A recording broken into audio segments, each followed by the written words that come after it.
I'm never sure about the extent to which writers choose their subjects. Often the process seems to work the other way around, so that you wouldn't even call it a choice as such, but more of an invitation.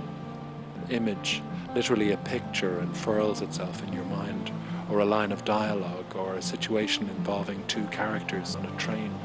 You might hear an old song, a nursery rhyme, even a joke, and find yourself wondering about the real-life story that inspired it. Redemption Falls began with the image of a young woman walking barefoot across a devastated country. She drifted into my mind as the opening chapter describes her. It didn't occur to me at the time that she was Eliza Duane Mooney, my heroine. Eliza Duane Mooney, the friendless pilgrim.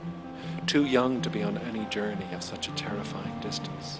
Where was her home? Why had she left it? Where was she going? Did anyone love her? I had a very clear image of her ravaged feet, I remember. The scars this young woman would carry through the world, the burden of her physicality. It soon became clear that this was a story of war, a fact I accepted with a somewhat heavy heart. My last book was about a famine. This one would be about a war, the American Civil War.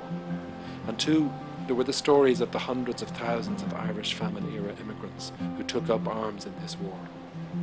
Often enough they knew their deaths were absolutely certain, yet they continued to sign up and fight. And often they fought their own countrymen on America's battlefields, these desperately poor people who had crossed half the world in the hope of a new life and freedom.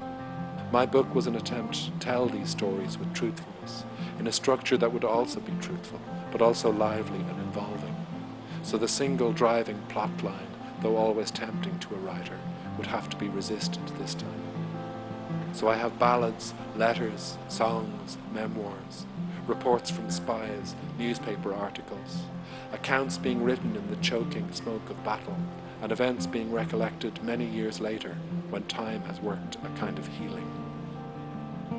Eliza, for all her absence, holds the scrapbook together through the kind of selfless love that makes the existence of our species worth continuing.